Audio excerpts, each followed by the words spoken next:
বন্ধুরা অনেকদিন পর একটু লাউয়ের চচ্চড়ি খেতে ইচ্ছে হয়েছে। লাউয়ের চচ্চড়ি না, ঠিক আছে, লাউ মাংস দিয়ে।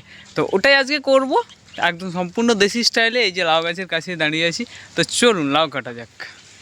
আসলে সকাল সকাল মা যখন খেতে বসেছিল বলল অন্য কারো কাজে যাবে, আমাকে আজকে সামান্য একটু রান্নাটা করতে হবে। তো ভাবলাম কি রান্না করা যাবে, তাই ভাবলাম যে বাড়িতে তো লাউ রয়েছে, তাহলে আমাদের মাচা থেকে একটা লাউ কেটে নিয়ে আসি আর মাংস নিয়ে সেটাকে রান্না। তাই এখন লাউ কাটার জন্য চলে এসেছি লাউ মাচার নিচে। এখন লাউ মাচার নিচে এসে দেখি যে লাউ মাচাতে অনেক জালি দিয়েছি, কিন্তু জালি দিলে কি হবে, ইঁদুরে কেটে দিচ্ছে, সব লাউ ধরতে দিচ্ছে না।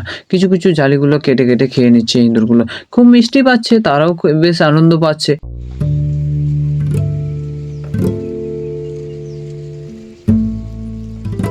আর এদিকে আমাদের লাউ মাচাতে কুঁদরি গাছও উঠেছিল, তাই কুঁদরিও ধরেছে জালি জালি, তাও কুঁদরিও কিছুদিন পরে তোলা হবে, খাওয়া হবে। এদিকে এখন আমি লাউ মাচার ভেতরে চলে যাব, মানে লাউ গাছের নিচে। তো এইখানে মাচার ভেতরে দেখলাম যে অনেকগুলোই লাউ আছে, যার মধ্যে থেকে রয়েছে আমার কাছে যেটা কাছে ছিল, সেই লাউটা কিন্তু অনেকটা বড় হয়ে গেছে এবং তার অনেক বড় বড় বিচি হয়ে গেছে। সেই জন্য সেই লাউটা খেতে এতটা সুস্বাদু হবে না, তাই ভাবলাম যে অন্য একটা কচি লাউ খাওয়া যাক। এই যে দেখুন মাথার উপরে কত বড় লাউটা হয়ে গেছে। আমি হাত দিয়ে দেখলাম, দেখতে মনে হলো না যে খাওয়া যাবে বলে।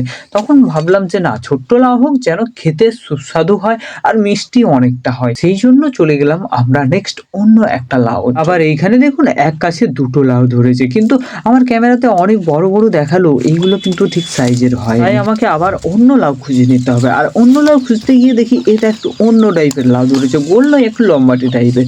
তারপরে চলে গেলাম একটু সামান্য মাচার বাইরে, দেখলাম যে মাচা থেকে অনেকটা বাইরে লত গড়াগড়ি খাচ্ছে। সেই লতগুলোকে মাচায়ও তোলার ব্যবস্থা করলাম, না হলে ইঁদুর বাবারে রেহাই দেবে না। এই কচি কচি লাউগুলো মিষ্টি পেয়ে তারা কিন্তু খুব সুবিধা করে খেয়ে নেবে। তো যাই হোক, এরপরে আমাদেরকে মেন লাউটা কাটতে হবে। এই যে লাউটা দেখতে পাচ্ছেন, এই লাউটা আমরা কেটে আজকে রান্না করব। তো বন্ধুরা সবগুলো কিন্তু দেখলাম যে সবগুলো চলবে না, কোনোটা বড় হয়ে আছে, কোনোটা ছোট হয়ে আছে। তো এটা হচ্ছে দেখলাম যে খাওয়ার জন্য একদম উপযোগী হয়ে আছে, সেই জন্য এটাকেই কেটে নেবো, ঠিক আছে। আইয়ো আইয়ো আইয়ো, হয়ে গেছে, ঠিক আছে। হ্যাঁ বেকার কিছু না, কচি কচি খাওয়া হবে না। কচি লাউ খেতে মজা, সেই জন্য মাংস এনেছি, মাংস দিয়ে লাউ রান্না হবে। এরপর মাচা থেকে টাটকা লাউ নিয়ে চলে এসেছিলাম বাড়িতে আমরা টাটকা খাওয়ার জন্য। এখানে দেখতে পাচ্ছেন আমি বটি নিয়ে বসে গেছি, কিন্তু আমার ক্যামেরাম্যান কেউ নেই যে আমার ভিডিওটা একটু করে দেবে। তারপরে দেখি যে আমাদের ছোট ভাইপো চলে আসছে আমার কাছে, তাকে বললাম আমার ক্যামেরাটা একটু করে দে, যেখান থেকে একটু সামান্য লাউ কাটার ভিডিওটা দেখাবো। দেখুন বন্ধুরা কতটা কুচি, ঠিক আছে, একেবারে বীজও ঠিকঠাক হয়নি, খেতে অনেকটা মিষ্টি হবে, সুস্বাদু হবে। ভালি করে নিয়েছি, এবারে এটাকে ছুলে নিতে হবে।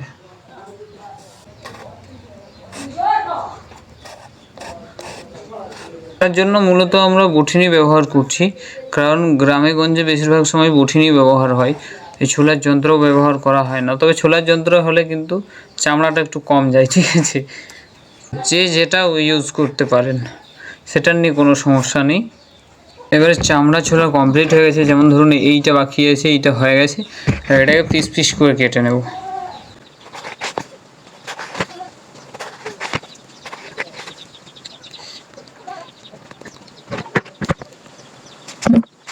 আছে ফোনে ঠিক তো, ঠিক আছে।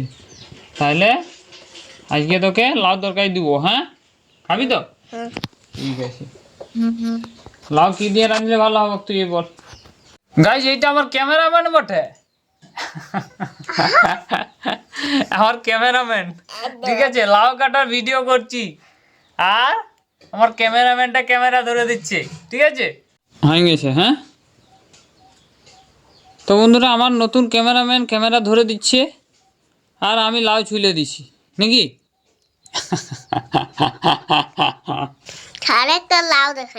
হ্যাঁ ঠিক আছে, ওইগুলো দেখাতে হবে না। লাউ মাংস হবে তো শুনো, ঠিক আছে। বল বল, এই যে আমার কাকুই কাটছে, বল। এই যে আমার কাকু কাটছে। কি কাটছে সেটা বল, বল বল চুন। হ্যাঁ লাউটা কাটার পরে একটু সামান্য জল দিয়ে ধুয়ে নিতে হবে, তারপর জল দিয়ে না ধুলে লাউর যে আঠা আঠা ভাবটা সেটা যাবে না। আর যেটা হচ্ছে, প্রথমে আমি যখন লাউটা কাটি সেই সময় আমি জল দিয়ে কোনো রকম কিছু ধুইনি বা পরিষ্কার করিনি, তাই এখন আমি লাউটাকে একটু সামান্য ধুয়ে পরিষ্কার করে নিচ্ছি ভালোভাবে।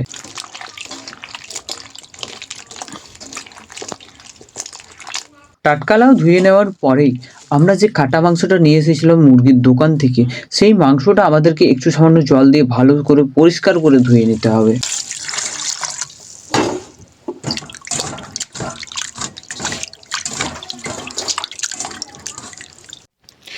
এখন আদা রসুন অল্প করে ছাড়িয়ে নিয়েছি, তার কারণ আমাদের বাড়িতে খুব একটা ছিল না, যা ছিল তাই দিয়েই শুরু করে দিয়েছি।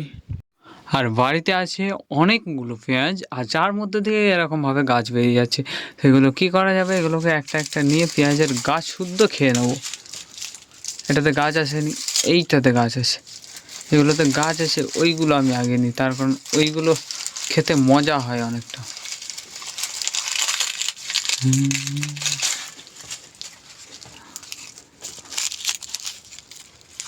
টমেটো যেহেতু নেই সেহেতু কিছু করার নেই, আজকে টমেটো না দিয়েই করতে হবে।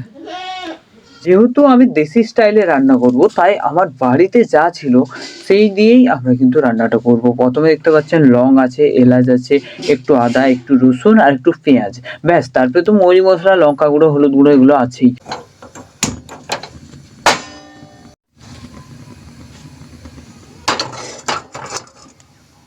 কড়াইটা ভালো করে ধুয়ে নেওয়ার পরে একটু যে অবশিষ্ট জলটা রয়ে যায় সেটা এক জায়গায় জড়ো হয়ে কিন্তু বাষ্প আকারে উঠে যাচ্ছে। সরিষার তেল একদম লালের লাল।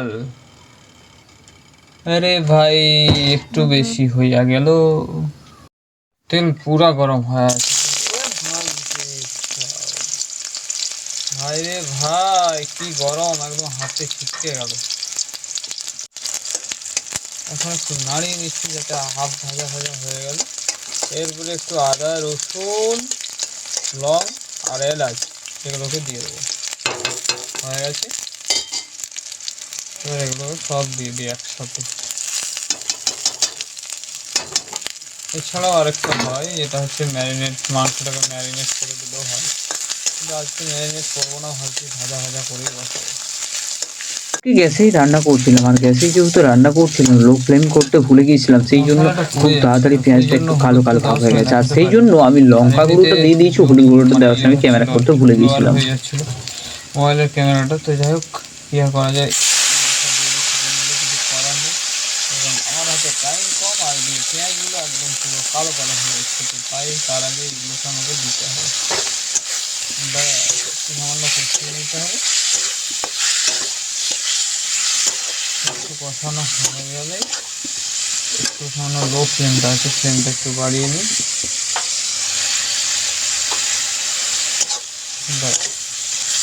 কষানো হয়ে গেলে এবার একটু জল দিয়ে দেবো, হালকা করে জল দেবো, খুব কম পরিমাণ।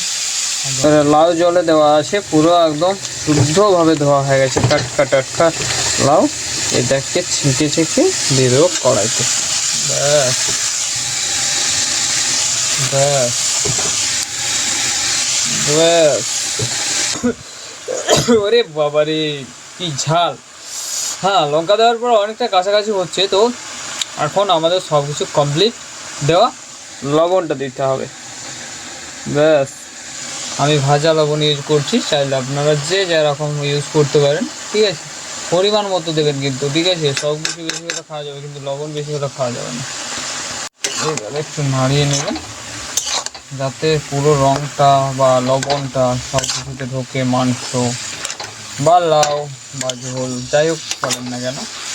আমি যেরকম জানি, দেশি রান্না সম্পূর্ণ দেশি স্টাইলে করা হচ্ছে। আরও কিছু কিছু জিনিস রয়ে গেল, যেমন ধরুন টমেটো রয়ে গেল, তেজপাতা রয়ে গেল, তো এগুলো গ্রামে গঞ্জে যখন থাকে না, ও নাই মামা তো কানা মামাই ভালো, ওই রকম অবস্থাতেই চলো, কী আর করা যাবে, যেমন লাগবে ওটাই অনেক। আর আমরা গ্রামের মানুষ পুরো টাটকা টাটকা সবজি পাই বা টাটকা টাটকা খাবারটা পাই।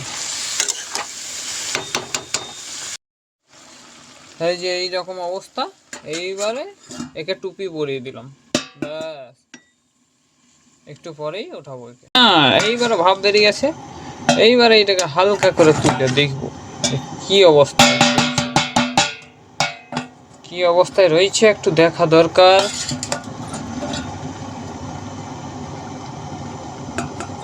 আরে খুলতেছে না রে।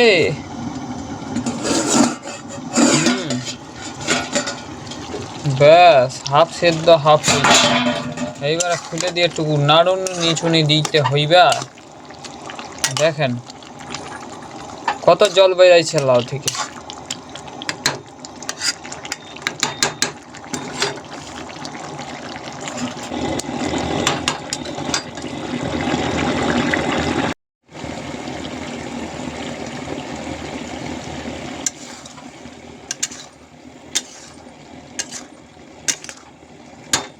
কি বন্ধুরা, এইবার দেখে জিভে জল আসছে, তো কারো আসছে কি জানি না, কিন্তু আমার চলে এসেছে। তাই আমাকে একটু টেস্ট করে দেখে নিতে হবে সব কিছু ঠিকঠাক হয়েছে কি না।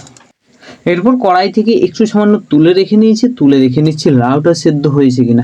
অনেক গরম, কিন্তু একটু আস্তে আস্তে করে দেখছিলাম যে ঠিকঠাক সেদ্ধ হয়েছে কিনা। তারপর দেখলাম যে হালকা একটু সামান্য বাকি রয়েছে, সেটাকেও একটু সেদ্ধ হতে দিলাম। আর বাকি যেটা ছিল সেটাকে টেস্ট করার নাম করে পেট পুজো করে নিলাম। তো কি বন্ধুরা, কেমন হয়েছে রান্নাটা? দেশি রান্না কিন্তু, জানি না আপনাদের কেমন লাগলো। তবে যদি ভিডিও ভালো লেগে থাকে তো অবশ্যই ভিডিওতে একটা লাইক করে যাবেন। আর এরই সাথে সাথে আজকের ভিডিওটা আমরা এখানেই শেষ করলাম।